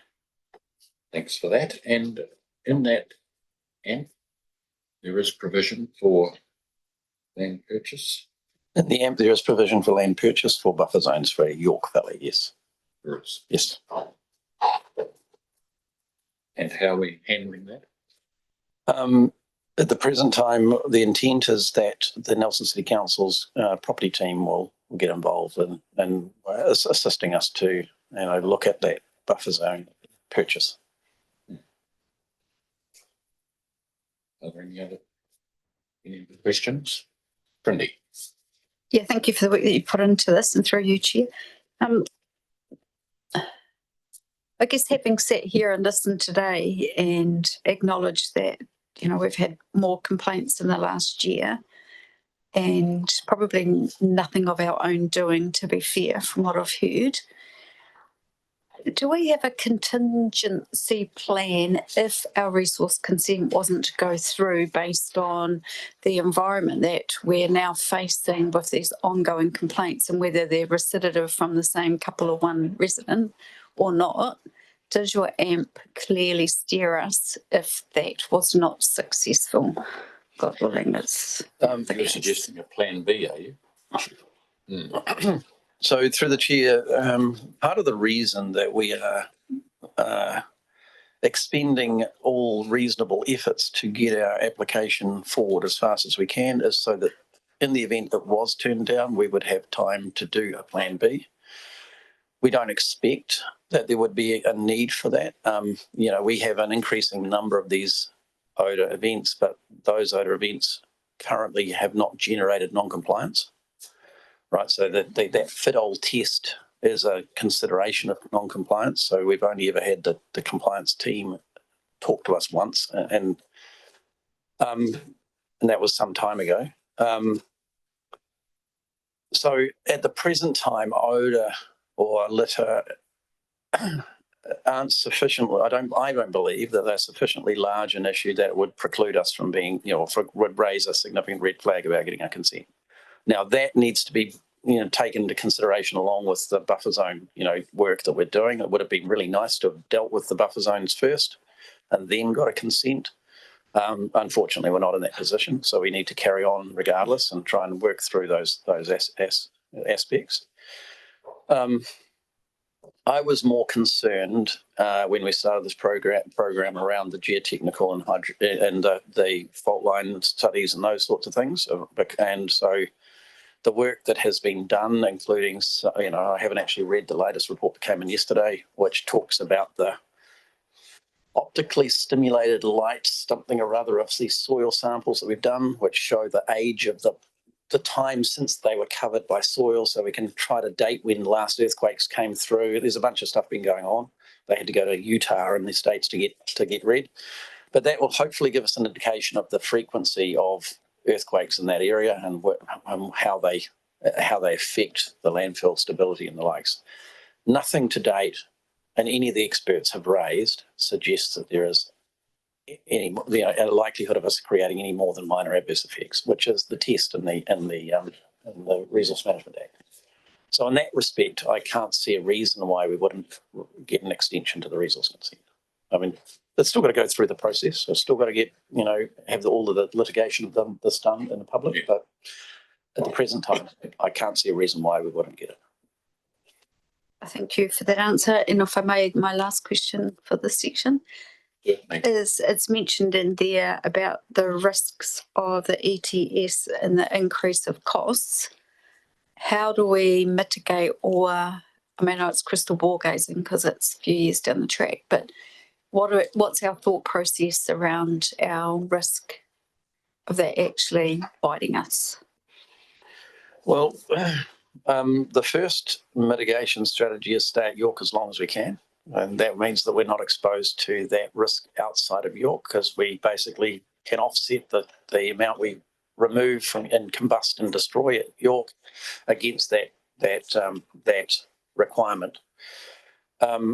The time it really starts to affect us is when we shift from York to another facility, assuming it was Eves, and then it's a significant cost. Now, there are ways of mitigating that. We could essentially provision for it, so put some money aside year on year for doing it. We could, so that's one option. We could debt fund that issue, and then so spread it. At the time we could then borrow against it and fund it, and then spread that over 10 or 15 years so that it's not a big number. So that's another one, and that's what Andrew would recommend, I believe. We've talked about it. There are options of saying, well, let's shift partly to Eves Valley and then and try and slowly do it. But that's one of the things we have chosen. It's unlikely we'd want to do that because it increases additional operating costs by running two facilities at the same time. So the other thing about it is we don't know what the future holds. So, there's another 20 to 25 years potentially before we get to Eves Valley. When this would occur, the whole political legislative framework might be quite different. I can't guarantee anything. All I can say is that we recognise there is a risk, and as a result, we are focused on it. ETS, do you see the upcoming general election What's changing that? I mean, that's really, really hard to say. Firstly, you'd have to have a change of government to make a difference. And secondly, it's meant to be quasi-independent. The Climate Change Commission make recommendations to the government, and then they adopt or don't adopt. New Zealand, I mean, really, where it would make a bigger difference is if the ETS is theoretically a cap and trades process. So, but in actual fact, there's not really a cap at the present time because we keep on pumping more and more forest. And so there's more and more credits available. So the cost of credits doesn't really go up. So if there was a cap put on, then the cost of credits would increase and then it would drive different behaviours potentially. But because credits are all staying relatively constant, low level, it's not really necessarily driving the behaviours that they anticipated. And so I think that the biggest thing would be, does the Climate Change Commission change the rules somewhat to introduce sort of cap or trade arrangements? I don't know. I mean, it's complete speculation. So I don't know. You've had no feedback. That's nothing. What they are doing is changing the rules around landfills. So, and that will affect us. So, the rules around landfills, like we have to do 2 swaps a year to then, we don't understand what that means. It came out like 3 days ago, this consultation document, whether or not that measurement of our swap, which basically might set our every year's emission profile might be set by those tests. And rather than being a default level that's static at the moment, you might find that your numbers here actually affect how much you had to do. They're also taking away what's called the oxidation factor. So they're assuming an oxidation factor is, you assume you bring a certain amount of air into your landfill, which means that you wouldn't produce methane from the organic material that's been exposed to that oxygen. So it reduces the amount of methane that you would then generate. So they're taking that out. So it means you've got to actually capture more to be able to reach your same level of abatement. So what we don't know is how it will affect us going forward. And a lot of the stuff is changing quite dynamically. I mean, this consultation stuff, and so Carl's what they're also doing is removing the 90% capture cap. So currently we're achieving over 90%, but in the UEF they say you can't get above that. So there's a risk that it reduces when we go to having a swap, but there's also an opportunity that we can improve on that 90%. So it could go either way. See how. Let's be optimistic and say we can do better. You'll see. We don't know the answer. I mean, we will, we think our system is amongst the best systems there are. And, only very, very, very large landfills are better, would have better than us because they don't have quite the same edge effects on their landfills that other smaller ones do. But yeah, so I think if of all the landfills in the country, will be amongst the lower affected by these issues. Dean. Thank you. The last couple, the situation with the eroding and floods to East Valley, what's the future look like there? What are we saying? So when it affects us is when obviously there's an emergency event and the roads, Waimea West Road and the Waiti Bridge and those things are out. There's been a number of occasions where we can't get to the facility to check on it. As Will said, it took them 2 hours to get there. In an earlier event last year or the year before, during the Tasman floods, that there was no way. We were fortunate that one of our staff from Edridge lived in Teapot Valley, so they could actually get round the back without having to go through the flooded areas.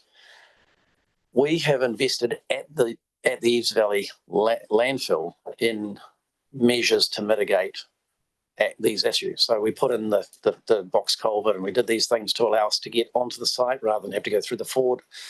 That doesn't necessarily help us if we can't get to Eves Valley.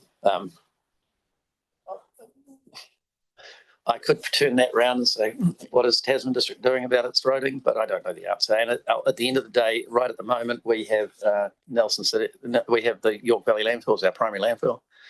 And most of the material that goes to Eves Valley landfill is material that can be managed, that doesn't have to be managed during an emergency, right? So And I think third element is that generally flooding events like that are relatively short-lived over the roads, so if it's there for 12 hours, you can probably handle it for 12 hours. It's more about our response to issues at the landfill that's important rather than any other aspect.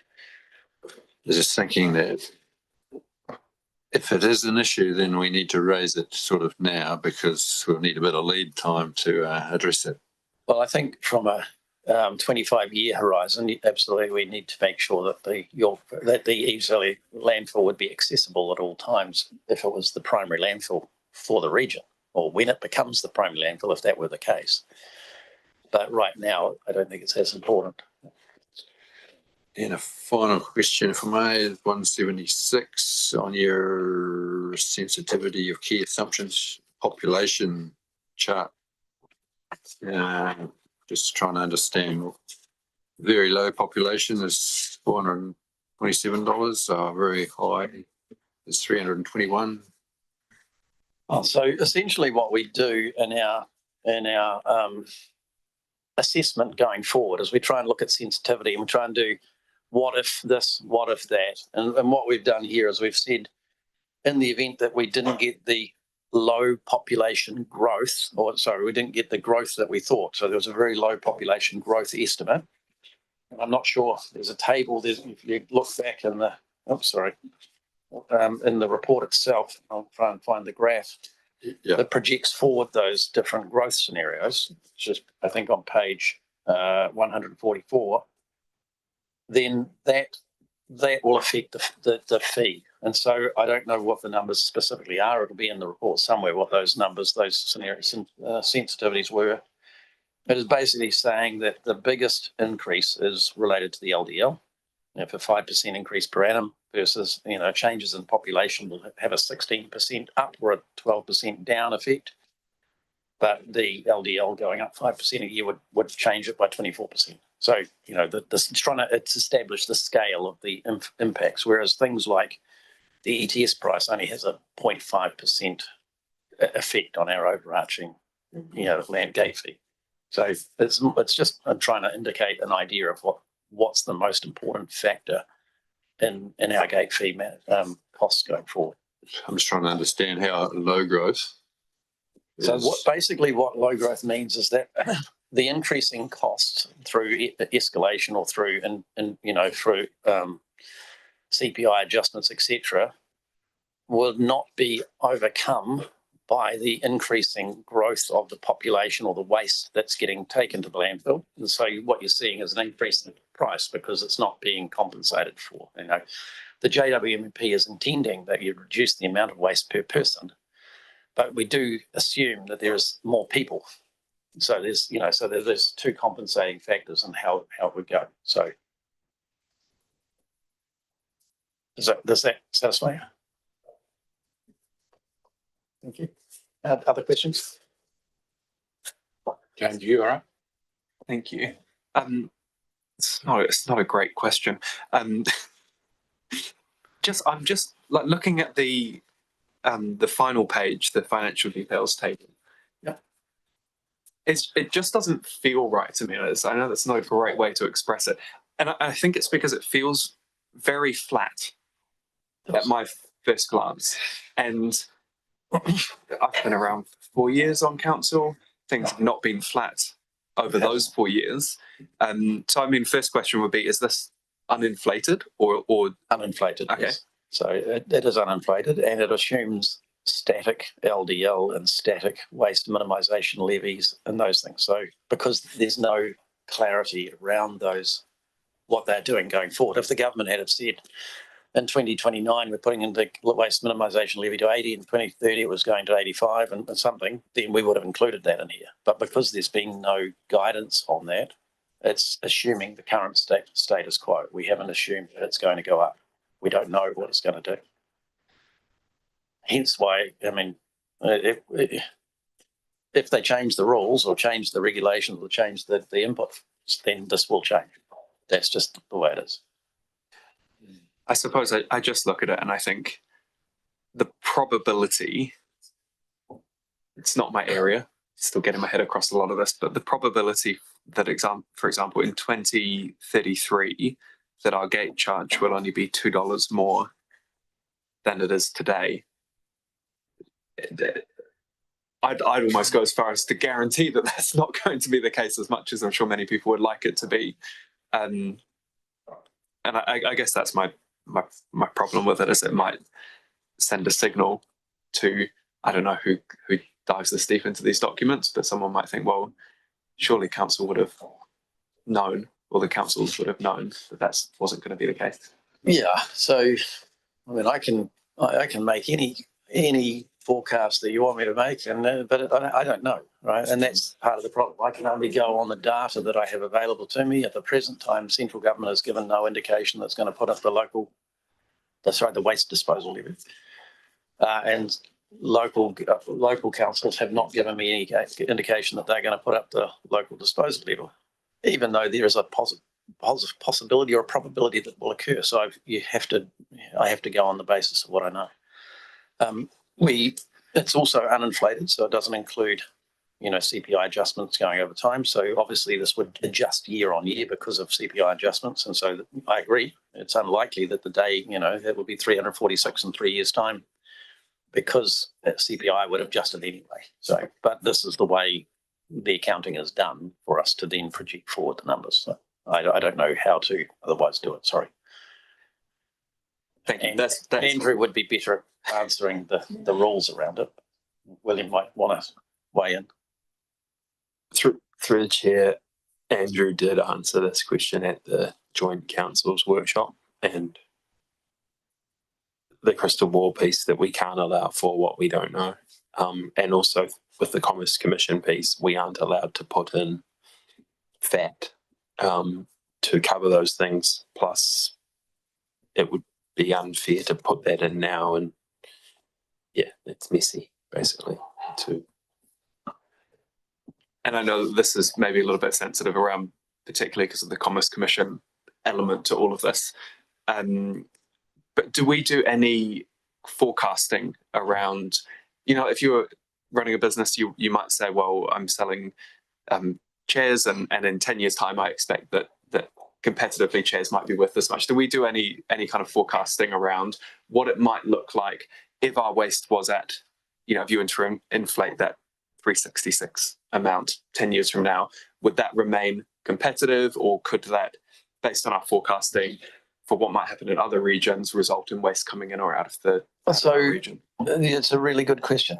Yes, we do, but we have limited information on which to do some of that stuff. So every year we analyse our costs against other landfills, but we're always doing that in arrears. So I know what my cost is going to be next year, but I don't know what anyone else's cost is going to be next year, because they won't tell me that. I mean, even the local authority landfills don't know, because they have to go through a process before they will get it approved to be what their cost is next year. So what we're doing is analysing our costs this year, often against what the costs were last year, and then trying to evaluate where we were in relation to affordability and those things. The cost structures don't necessarily change linearly with everybody. So we have to do a front face upgrade, as an example. We did that a few years ago. It increased our costs. Our costs had necessarily went up to cover the costs of that and the interest and depreciation, etc. Whereas some other landfill might have not be exposed to those costs at that time, and therefore their price didn't necessarily go up. The prices the things that do affect everybody consistently are the ETS, the waste disposal levy, and any other central government regulations or things that happen. One thing that we're obviously exposed to that no one else is exposed to is the local disposal levy, and that is a huge number in our costs. It's $125 of our $300-something is the local disposal levy. And so if you took that out and said, are we competitive? And the answer is actually we're amongst the best if we didn't have that one thing. But our landfill has a cost that's associated with the local disposal levy, which brings our costs up into what is a higher bracket than some others. What we can't compare ourselves to someone like Cape Valley, because essentially that is a disposal facility but doesn't have the LDL in it. A lot of that cost of running their system is actually sitting at the transfer stations. And so if you were to look at the cost for disposal, it would be somewhere around $220 or $230 at Cape Valley, let's say. But the public would pay $300 and something at the transfer station, right? And so, you know, comparing us apples for apples is not correct. You know, if it's not encompassing the other elements of waste in the system. We tried to look at what affordability looked like as a waste system as a whole, and we can't do that because too much of Nelson's waste is actually held by private companies. You know, the collection and the transport, so you can't actually be able to determine what is the landfill's proportion of the overarching waste system. Is it 30 to 40%, which we're, you know, 45%, somewhere in that area? That's what we think, but we don't know. You know, we tried to talk to some other councils around the country that have their own waste disposal facilities, but they were cagey about how much they would tell us about their system because there's commercial sensitivity in it. And so overall, it's difficult for us to determine entirely. We then looked at saying, could we do something like water care, which looks at affordability as a function of the disposable income in our region, but that doesn't work either because it's the waste system that applies to, not just landfilling. And so we end up getting right back to the beginning, which is, you know, looking at our cost for landfilling per tonne compared to other people's cost of landfilling per tonne. So it is, you know, it's not easy, but we do the best we can. Right, I think we'll wrap things up now. And would someone like to move that we receive the report? It's on the screen there. Yeah. You'll move that. And the second one down is approves the draft Nelson Tasman Regional Landfill Business Units Activity Management Plan. Yeah, that's right. And delegates, you see those three there. And then there's below that again, there's another recommendation to the Nelson City Council and Tasman District Council.